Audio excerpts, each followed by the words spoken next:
आज हम पढ़ने वाले हैं भूगोल यानी कि ज्योग्राफी। भूगोल या ज्योग्राफी की अगर बात करते हैं तो भूगोल या ज्योग्राफी सबका क्या अर्थ है, मतलब अगर हम इसको डिफाइन करते हैं वर्ड्स को, तो भू यानी कि पृथ्वी और गोल यानी कि इस गोल पृथ्वी का क्या करना है, अध्ययन करना है। इस गोल पृथ्वी का अध्ययन ही क्या कहलाता है, भूगोल। बात करते हैं ज्योग्राफी जो वर्ड है, तो जियो यानी कि धरती और ग्राफी यानी कि अध्ययन, अर्थात इस धरती का अध्ययन करना ही क्या कहलाता है, ज्योग्राफी या भूगोल कहलाता है। ज्योग्राफी या भूगोल की अगर हम बात करते हैं, इसका अगर हम वर्गीकरण कर देते हैं, अभी हम केवल इसको विश्व और भारत के आधार पर पढ़ेंगे, ठीक है। अभी हम केवल इसको विश्व और भारत के आधार पर पढ़ेंगे। तो इस तरह से अगर हम देखते हैं तो भूगोल जो होगा वो आपका दो तरह का होगा। सबसे पहले होगा भारत का भूगोल,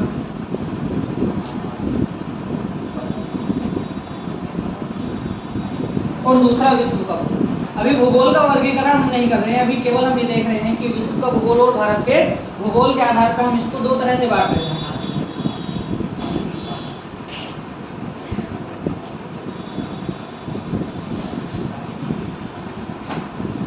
जिसमें सबसे पहले हम बात करेंगे भारत के भूगोल। तो भारत के भूगोल की अगर बात करेंगे तो भारत के भूगोल में सबसे पहले हम अध्ययन करेंगे भारत का, और भारत के अध्ययन के लिए, भारत के भूगोल के अध्ययन के लिए सबसे पहले अपने देश भारत की स्थिति का हमें पता होना चाहिए। भारत की स्थिति का हम पता करेंगे, या इस भारत के भूखंड की उत्पत्ति कैसे हुई, इसके बारे में हम इसमें जानेंगे। तो भारतीय भूखंड की अगर हम बात करते हैं तो प्यारे बच्चों ध्यान देंगे, ये पृथ्वी है। पृथ्वी जो है वो आपकी दीर्घ वृत्ताकार यानी कि अंडाकार कहलाती है। अपने एक्स पर 23.5 डिग्री और 66.5 डिग्री झुकी हुई। तो इस पृथ्वी पर जिस समय पृथ्वी की उत्पत्ति हुई, लगभग 4.6 बिलियन वर्ष पूर्व पृथ्वी की उत्पत्ति कही जाती है। तो उस समय की अगर बात करेंगे, धीरे धीरे उस समय पर बहुत सी क्रियाएं हुई होंगी। उसके बाद जब धरती पर सतह का निर्माण होना शुरू हुआ, ठीक है, इस पृथ्वी पर सतह का निर्माण होना शुरू हुआ, और इसके अलावा अन्य तत्व पृथ्वी पर बनने शुरू हुए। तो दो तरह की चीजें यहाँ मिली, एक तो तरल अवस्था में और दूसरी ठोस अवस्था, ठीक है। धरती जो थी वो सूरज से टूटने के बाद एक पिंड बन गई इस तरह का, जो गुरुत्वाकर्षण बल के कारण आसमान में ही यानी कि ब्रह्मांड में सूरज के चारों तरफ चक्कर लगाने लगी। इसमें दो तरह की चीजें हुई, एक तो जो आपकी तरल अवस्था में थी और दूसरा जो ठोस अवस्था में चट्टानों के रूप में यहाँ व्यवस्थित हो गई इसका, ठीक है। तो ठोस अवस्था में जो व्यवस्थित रूप था, ये ठंडा होने के बाद ये मिट्टी का निर्माण हुआ, इस सतह का निर्माण हुआ। और इस सतह की बात करेंगे तो ये जो ठोस तत्व था, ये जो ठोस हिस्सा था इस धरती का, इस पूरे ठोस हिस्से को हमने एक नाम दिया, और इसे क्या कहा गया, पैंजिया। इस ठोस हिस्से को क्या नाम दिया गया, पैंजिया महाद्वीप। अब इस पैंजिया महाद्वीप की धीरे धीरे टूटने की प्रक्रिया स्टार्ट होती है, और अलग अलग युगों में अलग अलग क्रमानुसार ये टूटने स्टार्ट हो जाते हैं। इनके युगों की भी हम बात करेंगे, चट्टानों के आधार पर हम देखेंगे किस तरह से टूटने शुरू हुए, और उत्पत्ति के बाद किस समय को किस युग के नाम से जाना गया। वो अभी हम आगे चल के चट्टानों के क्रम में उस चीज को देखेंगे, ठीक है। अभी यहाँ हम बात करते हैं कि पृथ्वी का ये वाला जो ठोस हिस्सा था, इसको हमने क्या कहा, जो धरातलीय रूप में था, इसको क्या कहा गया, पैंजिया। और जो बाहर वाला भाग था ये आपका तरल अवस्था में, यानी कि यहाँ जो है आपका लिक्विड अर्थात पानी की मात्रा। अब ये जो पैंजिया महाद्वीप था, कालांतर में ये क्या हुआ, धीरे धीरे समय बदलने के साथ साथ, जैसे आपकी एक गोल गेंद होती है ना, गेंद का निर्माण करते हैं, उसमें बीच में जॉइंट्स होते हैं। इस तरह से धरती की जो पृष्ठ है, इस पृष्ठ में भी क्या है, जॉइंट्स है, ठीक है। यानी कि वे जॉइंट्स जो हैं, जो दो जॉइंट्स आपस में जुड़े हुए हैं, वो क्या कहलाती हैं, आपकी प्लेट्स, ठीक है। इनके बीच में क्या है, प्लेट्स, अलग अलग जॉइंट्स है। ये जो अलग अलग, ये इतना बड़ा जो हिस्सा है धरातलीय हिस्सा, इसमें जगह जगह पर क्या है, ये जॉइंट्स है। जैसे इतना हिस्सा अलग हुआ है, इसके साथ ये वाला हिस्सा अलग जुड़ा हुआ है, ये वाला हिस्सा अलग जुड़ा हुआ है, ये हिस्सा इतना अलग जुड़ा हुआ है, इस तरह से। अब हुआ क्या कि कुछ समय के पश्चात भूगर्भीय हलचल के कारण, जैसे भूकंप है, ज्वालामुखी है, इन क्रियाओं के कारण क्या हुआ, ये प्लेट्स आपस में टकराई। इन प्लेट्स के आपसी हलचल के कारण, इन प्लेट्स के आपस में टकराव के कारण क्या हुआ, ये जो पैंजिया था, ये जो पैंजिया वाला हिस्सा था, ये दो भागों में टूट गया। जो ऊपर वाला हिस्सा था इसको हमने बोल दिया अंगारा लैंड, इसको हमने क्या नाम दिया, अंगारा लैंड अर्थात अंगारा भूमि। और जो नीचे वाला हिस्सा था इस भूमि को हमने क्या कहा, गोंडवाना लैंड, इसको क्या नाम दिया, गोंडवाना लैंड। तो इस तरह से धरती के जो पैंजिया महाद्वीप था, पैंजिया का खंड था, वो दो अलग अलग भागों में टूट गया। ठीक है, ये जो पैंजिया था वो दो भागों में टूट जाता है, अंगारा लैंड और गोंडवाना लैंड। ठीक है, अब ये पृष्ठ जो था कुछ इस तरह से हो गया, कुछ हिस्सा ऊपर की तरफ और कुछ हिस्सा नीचे की तरफ। अब इनमें भी अलग अलग प्लेट्स थी, इनमें भी अलग अलग जॉइंट्स थे।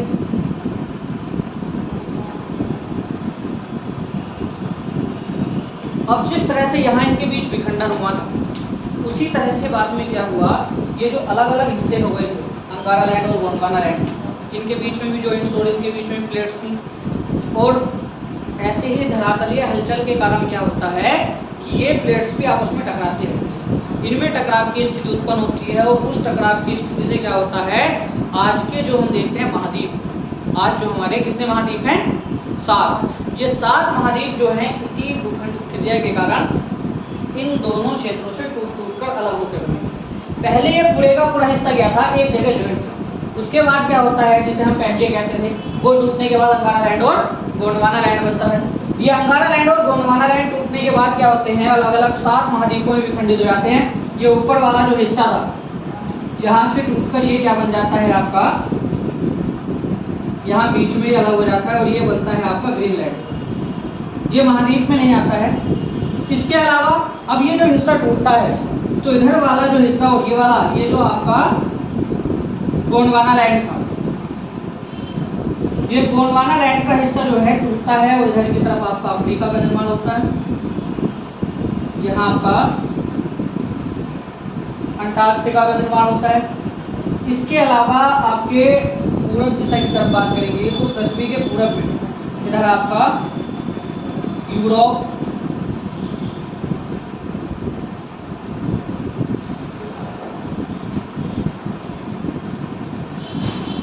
और आपके एशिया के क्षेत्र का निर्माण। इसके अलावा यहाँ से अगर हम बात करते हैं अंगारा लैंड, तो अंगारा लैंड से आपका यहाँ ग्रीनलैंड हुआ और यहाँ आपका उत्तरी अमेरिका और दक्षिणी अमेरिका इनके टूटने की क्रिया जारी रही। और इस तरह से दोनों भाग जो थे आपके अंगारा लैंड और गोंडवाना लैंड कालांतर में टूटने के क्रम के साथ साथ किन्हीं ज्वालामुखी क्रिया के कारण, भूकंपीय क्रिया के कारण या अन्य भूगर्भीय क्रियाओं के कारण ये टूट टूट कर वर्तमान स्वरूप जो है इनका वो इन 7 महाद्वीपों में अलग अलग हो गया। ठीक है, इसके बीच का जो क्षेत्र है, ये जो क्षेत्र आपका हमारा बनता है, ये क्या होता है आपका धरातलीय क्षेत्र। ये हमारा धरातलीय क्षेत्र होता है और यहाँ आपका ये आपका आर्कटिक समुद्र, और इधर आपका ऑस्ट्रेलिया है। ये ऑस्ट्रेलिया जो था वो एक समय की अगर बात करते हैं तो यहाँ आपका इस तरह से एशिया के साथ ही जुड़ा हुआ था, लेकिन प्लेट विवर्तन या ये जो आपका भूगर्भीय विखंडन था, इसके कारण ये ऑस्ट्रेलिया जो है यहाँ से टूटने के बाद नीचे की तरफ खिसक जाता है और ये इधर आपका मकर रेखा की तरफ नीचे स्लाइड होने के बाद अलग हिस्सा बन जाता है। ठीक है, तो इस तरह से 7 महाद्वीपों का निर्माण हुआ, 1 2 3 4 5 6 और 7। ठीक है, ये ग्रीनलैंड जो है ये दुनिया का सबसे बड़ा द्वीप है, ये महाद्वीप में नहीं गिना। एक वर्ड होता है द्वीप और एक वर्ड होता है प्रायद्वीप, ध्यान रखिए। एक वर्ड द्वीप है और एक प्रायद्वीप। द्वीप यानी कि एक ऐसा स्थान जिसके चारों ओर पानी है, एक ऐसा बड़ा भूखंड जो चारों ओर से पानी से घिरा हो, उसको क्या कहते हैं, द्वीप। लेकिन एक ऐसा भूखंड जो 3 ओर से पानी से घिरा हो, उसको क्या बोलते हैं, प्रायद्वीप।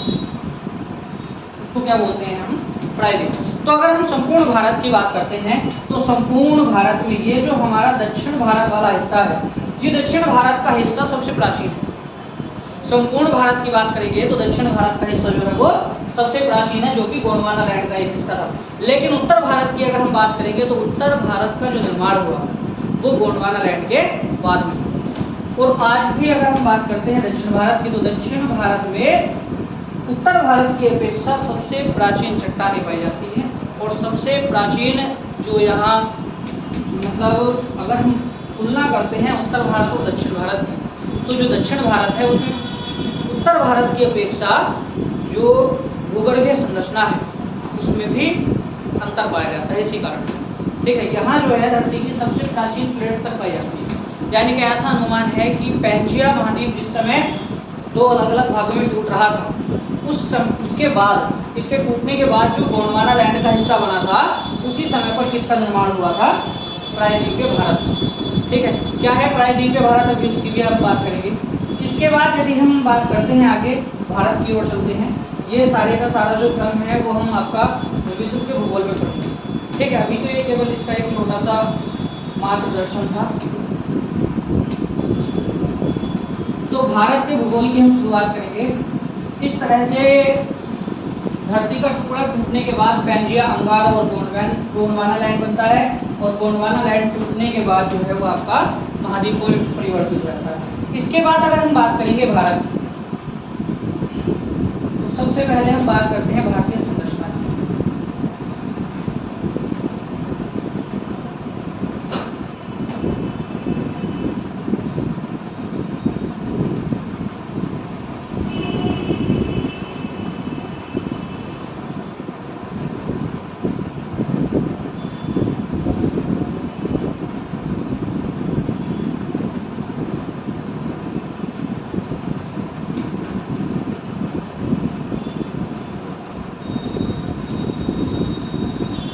भारतीय संरचना की अगर हम बात करते हैं तो ये पूरे का पूरा संपूर्ण भारत है जो वर्तमान में हमारे समक्ष है।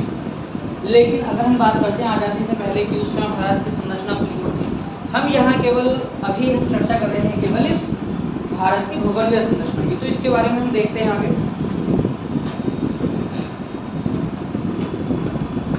कोई भी देश है, धरती का कोई भी हिस्सा है, ठीक है, किसी भी हिस्से की स्थिति का पता लगाने के लिए, इस धरती पर कौन सी चीज कहाँ है उसकी स्थिति का पता लगाने के लिए हमारे पास दो चीजें होती हैं। वे दो चीजें महत्वपूर्ण होती है किसी भी स्थान का पता लगाने के लिए। एक तो होती है अक्षांश और एक होती है देशांश। दो प्रकार की काल्पनिक रेखाएं हैं, एक आपकी अक्षांश रेखा और दूसरी आपकी देशांतर रेखा। इस तरह से क्षैतिज पड़ी हुई रेखा, ये जो इस तरह से क्षैतिज रेखाएं धरती पर बनी हुई है, ये काल्पनिक रेखाएं हैं। ये क्षैतिज काल्पनिक रेखाएं क्या कहलाती हैं? अक्षांश। ये क्षैतिज काल्पनिक रेखाएं क्या कहलाती हैं? अक्षांश रेखाएं। और इस तरह से आपकी खड़ी हुई रेखा जो होती है, इनको हम क्या कहते हैं? देशांतर। इनको हम क्या कहते हैं? देशांतर रेखा। ऊर्ध्वाधर खड़ी हुई रेखा है देशांतर रेखाएं और क्षैतिज पड़ी हुई रेखाओं को अक्षांश रेखाएं कहते हैं। अब अगर हम बात करते हैं रेखाओं की, इन रेखाओं के आधार पर ही प्रत्येक देश का समय निर्धारित होता है। इन रेखाओं के आधार पर ही हर देश की स्थिति निर्धारित होती है। इन रेखाओं के आधार पर ही किसी भी देश की लोकेशन का पता लगाते हैं, ठीक है, कि इस पूरी धरती पर कौन सी जगह है, कहाँ है। उसके बारे में पता लगाने के लिए हमें किसकी आवश्यकता होती है? अक्षांश और देशांतर की। अगर हम बात करते हैं किस तरह से, सबसे पहले हम देखेंगे दिशा। इन रेखाओं के आधार पर दिशा का निर्धारण कैसे? इस धरती के बिल्कुल बीचों बीच से जाने वाली जो अक्षांश रेखा है, धरती के बिल्कुल बीचों बीच से जाने वाली जो अक्षांश रेखा है, जो 0 डिग्री या 180 डिग्री कही जाती है।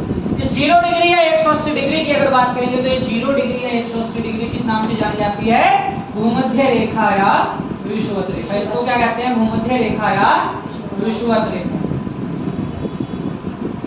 इसको कहते हैं भूमध्य रेखा या विषुवत रेखा। अब इस भूमध्य रेखा या विषुवत रेखा की अगर हम बात करते हैं तो वर्तमान आधार की अगर हम बात करें दिशाओं की, तो इस रेखा से ऊपर का जो धरती का हिस्सा है, अभी धरती के बिल्कुल बीचों बीच रेखा हो गई विषुवत रेखा, इससे ऊपर का जो हिस्सा है इसको हम क्या कहेंगे? उत्तर। इससे ऊपर वाली जो दिशा होगी वो पूरे का पूरा क्या है? उत्तर दिशा। और इससे नीचे का जो हिस्सा है धरती का वो क्या कहलाएगा? दक्षिण।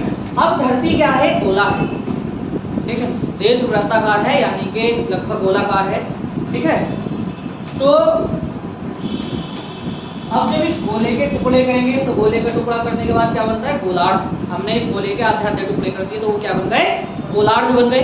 ठीक है, जब बिल्कुल बीचों बीच हमने इसका पार्ट बना दिया तो गोलार्ध हुआ ना, गोले का आधा, तो आधा गोला ऊपर आधा नीचे, यानी कि क्या बना, गोलार्ध। तो ऊपर वाला जो हिस्सा उसको क्या कहते हैं, उत्तरी गोलार्ध। इसको क्या कहते हैं, उत्तरी गोलार्ध। और नीचे वाले हिस्से को क्या कहते हैं, दक्षिणी गोलार्ध। लेकिन अभी दिशाओं का सिलसिला खत्म नहीं हुआ।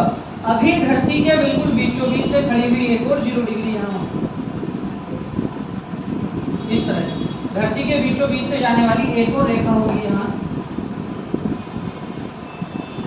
और इसकी विशेषता है कि इसमें 3 जगह ज्वाइंट है, ये रेखा सीधी नहीं है। ये धरती के बीचों बीच से जाने वाली जो देशांतर रेखा है, इसको मानक रेखा या अंतरराष्ट्रीय समय रेखा के नाम से जाना जाता है। अंतरराष्ट्रीय मानक रेखा, अंतरराष्ट्रीय मानक रेखा या अंतरराष्ट्रीय समय रेखा, अंतरराष्ट्रीय समय रेखा। और यहीं अगर हम बात करते हैं लंदन, लंदन की ग्रीनविच वेधशाला, यही क्या है आपका, यहाँ से ब्रिटेन का टाइम निर्धारित किया गया है। लंदन का टाइम निर्धारित किया गया है। यहाँ लंदन कौन सी नदी के किनारे है, टेम्स नदी के किनारे। ठीक है, लंदन कौन सी नदी के किनारे है, टेम्स नदी के किनारे। तो यहाँ लंदन में ग्रीनविच वेधशाला के माध्यम से क्या किया गया, इसका समय निर्धारित किया गया था लंदन का। और यदि हम इस ग्रीनविच वेधशाला के समय की बात करते हैं तो यहाँ लंदन का जो समय है वो भारत के समय से कितने घंटा पीछे है, 5.5 घंटे पीछे है, आगे है, पीछे है। ठीक है, यहाँ का समय क्या है, भारत के समय से 5.5 घंटे पीछे है।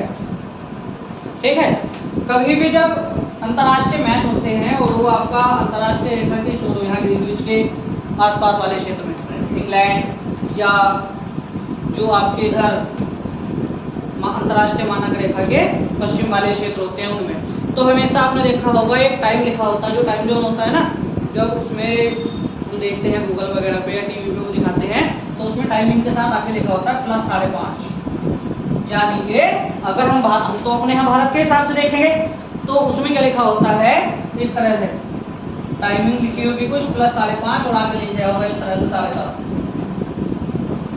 है ना, 7:30 AM PM कुछ इस तरह से, 7:30 PM में लिखा होता। हमें पता चल गया रात को हमारे यहाँ 7:30 बजे मैच आना है। ठीक है, लेकिन वास्तव में उसका निर्धारण वो मैच वहाँ किस समय हो रहा है, क्योंकि जो ब्रिटेन का समय है, मैच इंग्लैंड में चल रहा है, ब्रिटेन के किसी क्षेत्र में हो रहा है। ठीक है, तो वहाँ का समय जो है भारत के समय से 5.5 घंटे पीछे है, इसलिए भारत का समय बनाने के लिए हम उसमें क्या करते हैं, +5 घंटे 30 मिनट ऐड करते हैं। ठीक है, देखना इस चीज को आगे कभी जब मैच होगा इस तरह से। ठीक है, ये चीज मैच होगी इंटरनेशनल टाइम जोन प्लस, यहाँ लिखा होता है ना international time zone ITZ plus 5.5 घंटे। ठीक है, फिर उसके आगे इंडिया का टाइम लिखा होता है कि यहाँ तुम्हारे इस टाइम से सारा होगा मैच। इसके बाद की यहाँ बात करेंगे, अभी देखेंगे हम इस चीज को भी कैसे किस तरह से टाइम आगे पीछे होते हैं, किस देश का कहाँ, किस देश का समय भारत से आगे है, किस देश का समय भारत से पीछे है। ठीक है, किस देश का कितना समय भारत से आगे हो सकता है, कितना पीछे, किस तरह से उसका निर्धारण होगा वो हम देखेंगे।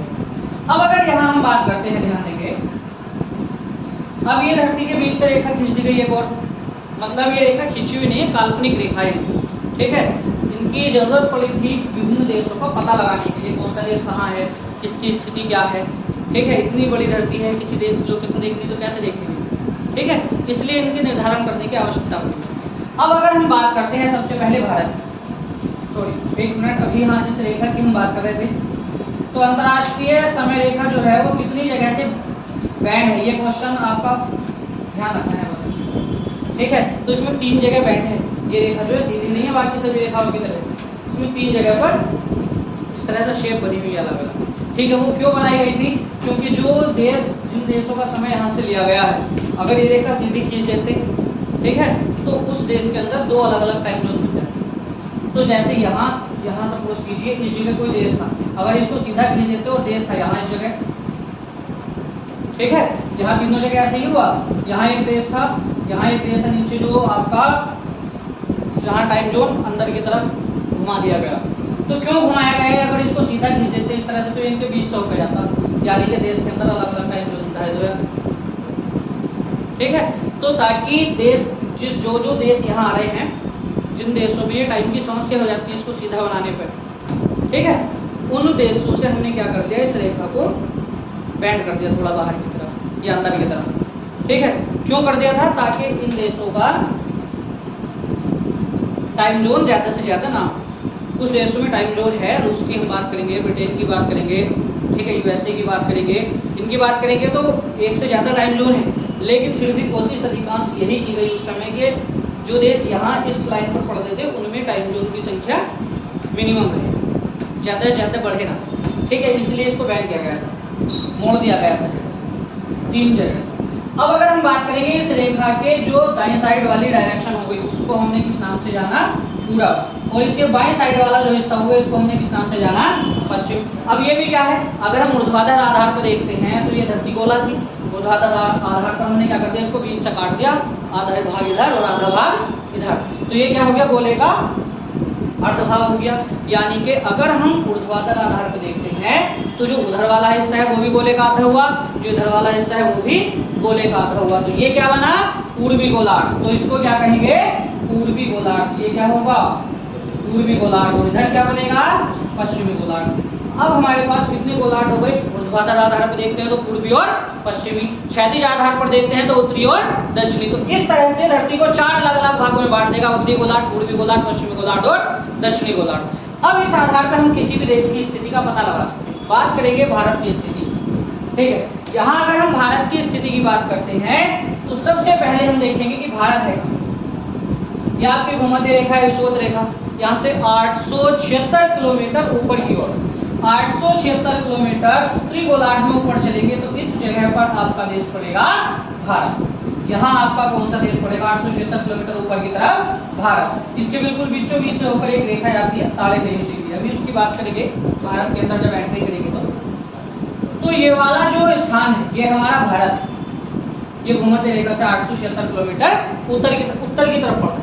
अब अगर हम यहाँ देखते हैं इस भारत की स्थिति को देखते हैं, अब किसी भी देश की स्थिति कैसे देखते हैं ध्यान देंगे। सबसे पहले हम अपने भारत की बात करेंगे। भारत यहाँ स्थित है, इस रेखा से ऊपर की तरफ गोलार्ध कौन सा होगा, उत्तरी गोलार्ध। इस रेखा के दाईं तरफ कौन सा गोलार्ध होगा, पूर्वी गोलार्ध। तो इस तरह से दोनों कौन कौन से गोलार्ध में पड़ा है, उत्तरी गोलार्ध में और पूर्वी गोलार्ध में। तो भारत किस गोलार्ध में स्थित है, उत्तर पूर्वी गोलार्ध में। तो भारत कहाँ स्थित है, भारत उत्तर पूर्वी गोलार्ध में स्थित है। इस आधार भारत जो है वो उत्तर पूर्वी गोलार्ध में स्थित है, ठीक है। अब इसके अलावा अगर हम यहाँ से अलग बात करते हैं, अब हम बात करते हैं भारत की अवस्थिति, यानी कि भारत किन किन देशांतर और किन किन अक्षांश से होकर गुजरता है। किसी भी देश की स्थिति ये तो हो गई कि इस पृथ्वी पर भारत कहाँ स्थित है, कौन से गोलार्ध में है, तो उत्तर पूर्वी गोलार्ध में। लेकिन इस गोलार्ध के अंदर भारत की स्थिति क्या है, ठीक है, इस गोलार्ध के अंदर भी भारत की स्थिति क्या है। किसी भी देश की स्थिति, किसी भी देश का जो स्थान है इस धरती पे, जो किसी भी देश की लोकेशन है इस धरती पर, वो किस आधार पर बताई जाती है, अक्षांश और देशांतर के आधार पर, ठीक। अगर हम बात करते हैं, यहाँ ध्यान दीजिए, किसी ना किसी देश से हो, जितने भी देश है हर किसी देश से कोई ना कोई देशांतर या कोई ना कोई अक्षांश रेखा होकर गुजरती है, ठीक है।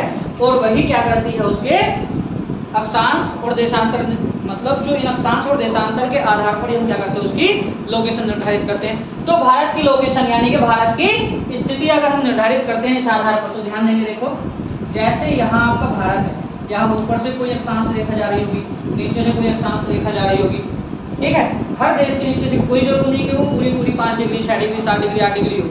इन डिग्रियों के बीच का जो हिस्सा होता है उसको हम मिनट में काउंट करते हैं, ठीक है, उसको हम किसमें काउंट करते हैं, मिनट में। एक चीज ध्यान रखेंगे, जो घड़ी होती है वो कितने पूरी 360 डिग्री की होती है ना, क्योंकि बिल्कुल गोल होती है वो, ठीक है, उसमें कोई भी झुकाव नहीं होता।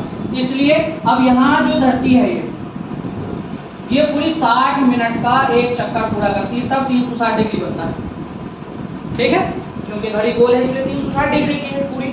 लेकिन अब यहाँ अगर हम देखते हैं तो 1 मिनट कितने डिग्री के बराबर होती है, 6 डिग्री के। घड़ी में 1 मिनट कितने डिग्री के बराबर होती है, 6 डिग्री के। क्यों, क्योंकि वो पूरी 360 डिग्री पे बिल्कुल गोल होती है। लेकिन धरती 360 डिग्री पर गोल नहीं है, ये क्या है, दीर्घवृत्ताकार है। तो 360 डिग्री गोल ना होने की वजह से धरती की जो 1 मिनट है वो 4 डिग्री के बराबर होती है। ध्यान धरती की जो 1 मिनट है वो कितनी होती है, 4 डिग्री के बराबर। और अगर बात करेंगे इन दो अक्षांश रेखाओं के बीच की दूरी की, अगर अक्षांश रेखाओं के बीच की दूरी की बात करेंगे तो कितनी होती है, 111.32 किलोमीटर। प्रत्येक अक्षांश रेखाओं के बीच की दूरी कितनी होती है, 111.32 किलोमीटर। ठीक है, यानी कि लगभग 111 किलोमीटर दूरी होती है देशांतर के बीच, और इतनी ही दूरी होती है अक्षांशों के बीच। ठीक है, अब हर देश की स्थिति अक्षांश और देशांतर पर डिपेंड करेगी। अब अगर हम बात करते हैं भारत की, तो भारत के ऊपर की ओर से यहाँ कौन सा अक्षांश ऊपर जाता है, तो भारत का ऊपर की तरफ कौन सी दिशा है, उत्तर। अब यहाँ एक बड़ा ही कंफ्यूजन होता है। कंफ्यूजन क्या है, ध्यान देंगे, ये एग्जाम में काफी बार पूछा गया क्वेश्चन है और बच्चे अधिकांश क्वेश्चन गलत करते हैं।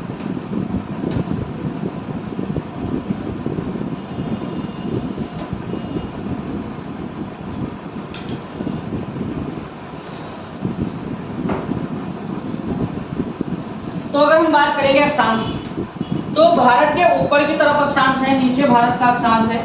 तो भारत का जो ऊपरी अक्षांश और निचला अक्षांश है, इन दोनों की अगर हम बात करेंगे तो जैसे यहाँ धरती है, धरती बिल्कुल गोल नहीं है, दीर्घवृत्ता का होती है।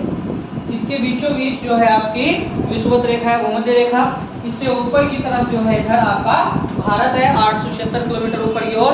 तो यहाँ अगर हम बात करते हैं तो भारत के ऊपर से जो अक्षांश आता है और नीचे से जो अक्षांश आता है, इसकी स्थिति है 8 डिग्री 4 मिनट।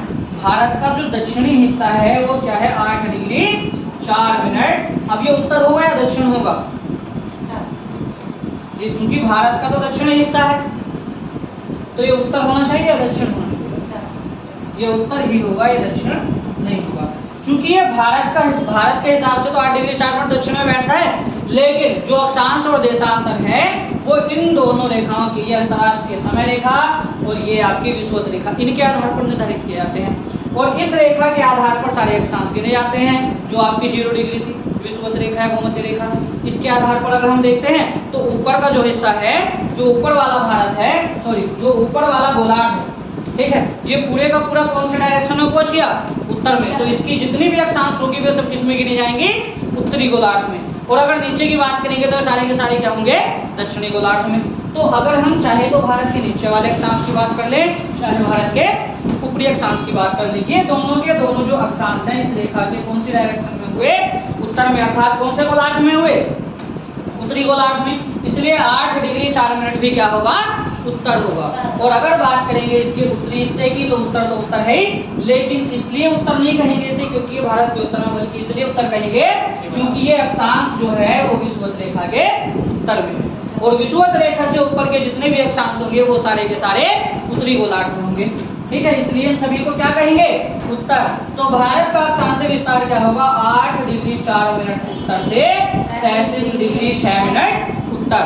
तो भारत का अक्षांश विस्तार क्या हुआ, भारत का अक्षांशीय विस्तार, भारत का अक्षांश विस्तार क्या होगा, 8 डिग्री 4 मिनट उत्तर से 37 डिग्री 6 मिनट उत्तर। लेकिन सबसे पहले हम 8 डिग्री से स्टार्टिंग क्यों करें, पहले 8 डिग्री 4 मिनट क्यों लिख रहे हैं, 37 डिग्री 6 मिनट से 8 डिग्री 4 मिनट भी तो लिख सकते थे, क्योंकि हम जो आपका अक्षांश देखते हैं वो देखते हैं विषुवत रेखा के आधार पर, और विषुवत रेखा के आधार पर देखते हैं तो कौन सी रेखा विषुवत रेखा से पास पड़ती है, 8 डिग्री 4 मिनट। फिर ऊपर की तरफ बढ़ेंगे तब 37 डिग्री 6 मिनट पड़ेगी। तो विस्तार कहाँ से शुरू हुआ, नीचे से ऊपर की तरफ, इसलिए नीचे वाला अक्षांश जो है वो पहले लिखा जाता है। इसी तरह अगर हम बात करेंगे भारत के देशांतर की, तो भारत के जो देशांतर रेखाएं, इन दोनों देशांतर की अगर हम बात करेंगे तो भारत के पूरब में और भारत के पश्चिम में, भारत के पूरब में और भारत के पश्चिम में दोनों देशांतर हुए। और अब हम देखेंगे कि पहले कौन सा देशांतर मिलेगा। तो जो आपका पूर्वी गोलार्ध है, इस आधार पर अगर हम देखते हैं लंबवत आधार पर, तो भारत कौन से हिस्से में पड़ता है, पूर्वी गोलार्ध में। और पूर्वी गोलार्ध के आधार पर बात करेंगे तो कौन सी रेखा के आधार पर ये निर्धारित किए जाते हैं पूर्वी और पश्चिमी गोलार्ध, जो आपकी अंतरराष्ट्रीय समय रेखा है, अंतरराष्ट्रीय मानक रेखा है। तो इसके आधार पर अगर हम देखते हैं तो पूरब में आपके दोनों ही जो देशांतर हैं वो कौन से गोलार्ध में पड़े, पूर्वी गोलार्ध में। दोनों ही कहाँ है, पूरब में है, इसलिए इन दोनों को क्या कहेंगे, पूर्वी देशांतर। तो ये होगा आपका 68 डिग्री 7 मिनट पूर्वी देशांतर। ये क्या होगा 68 डिग्री 7 मिनट पूर्वी देशांतर। जबकि ये भारत के कौन सा हिस्से में है, भारत के किस तरफ है, पश्चिम में, लेकिन इसको क्या कहेंगे, पूर्वी देशांतर कहेंगे। ठीक है, इसको पूर्वी देशांतर क्यों कहते हैं, क्योंकि अंतरराष्ट्रीय समय रेखा के हिसाब से गोलार्ध बने थे और इसके आधार पर भारत का जो देशांतरीय विस्तार है वो किस डायरेक्शन में हुआ, पूरब में, पूर्वी गोलार्ध में। इसलिए दोनों के दोनों हिस्से ही किसमें होंगे, पूरब में कहे जाएंगे। भले ही ये भारत के पश्चिम में है लेकिन इसको क्या कहेंगे, पूरब कहेंगे। ठीक है, तो ये हुआ 68 डिग्री 7 मिनट पूरब से, और ये कितना हुआ 97 डिग्री 25 मिनट। ये कितना हुआ 97 डिग्री 25 मिनट। अब ये भी क्या है, पूरब है, ये भी क्या होगा, पूरब होगा। तो भारत का देशांतरीय विस्तार क्या हुआ, 68 डिग्री 7 मिनट पूरब से 97 डिग्री 25 मिनट पूरब। ठीक, ये भारत का अक्षांश और देशांतरीय विस्तार है। तो भारत का देशांतरीय विस्तार क्या हुआ बच्चों, भारत का देशांतरीय विस्तार 68 डिग्री 7 मिनट से 97 डिग्री 25 मिनट। 68 डिग्री 7 मिनट पूरब से 97 डिग्री 25 मिनट पूर्वी देशांतर। 68 डिग्री 7 मिनट पूर्वी देशांतर से 97 डिग्री 25 मिनट पूर्वी देशांतर। और अक्षांशीय विस्तार था 8 डिग्री 4 मिनट उत्तर से 37 डिग्री 6 मिनट उत्तर।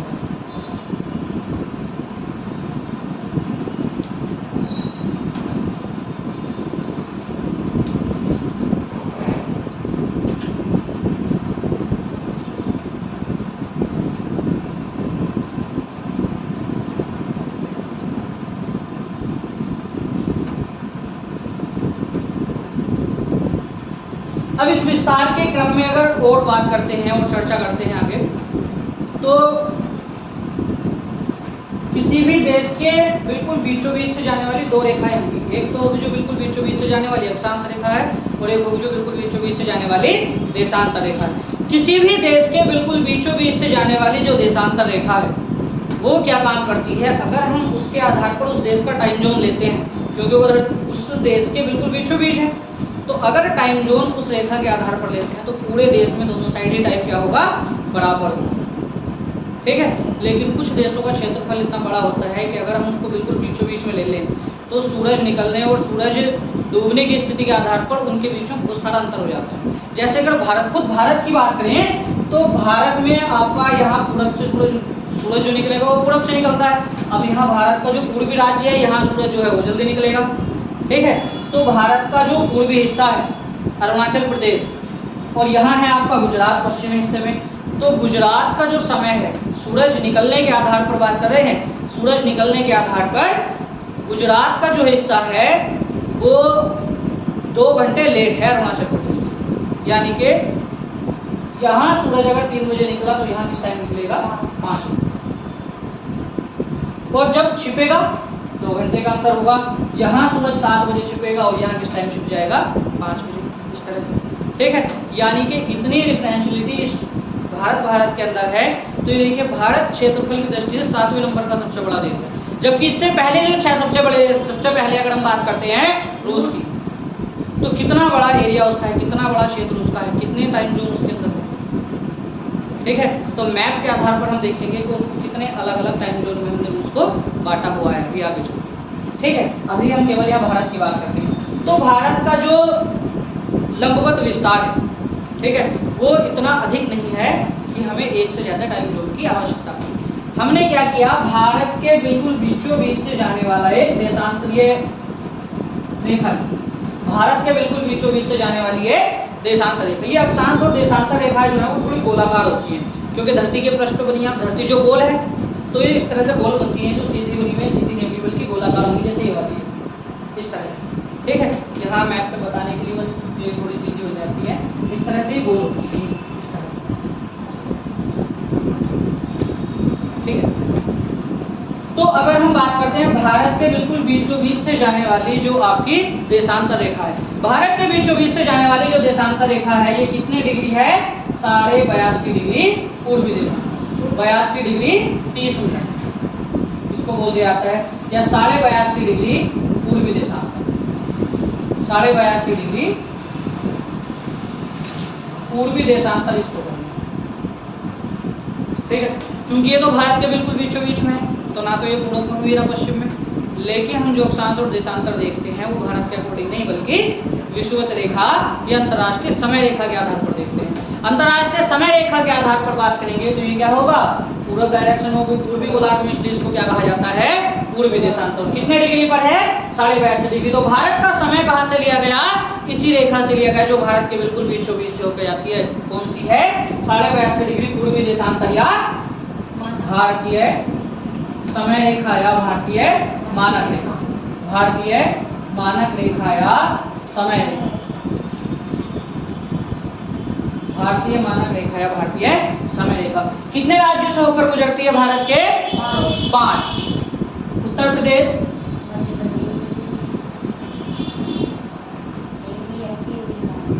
मध्य प्रदेश, आंध्र प्रदेश, छत्तीसगढ़ और उड़ीसा।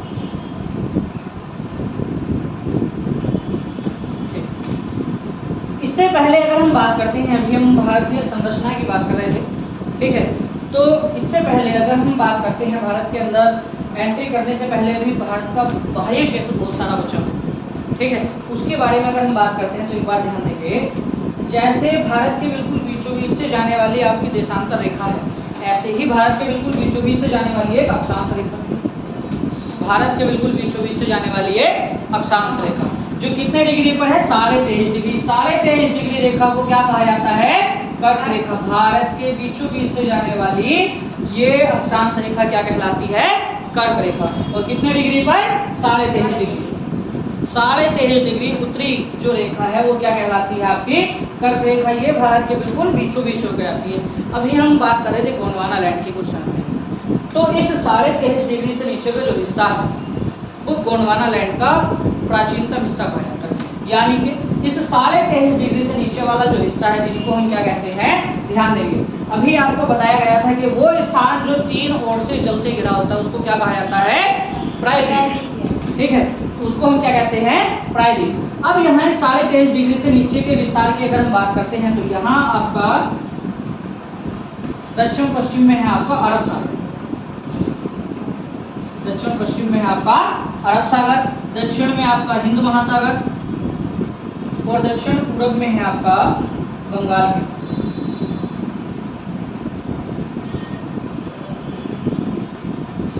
की खाड़ी। तो यहाँ 3 ओर से भारत का ये वाला जो हिस्सा है 23.5 डिग्री से नीचे वाला वो पानी से घिरा होता है, जिस कारण इसको क्या कहा जाता है, भारतीय प्रायद्वीप।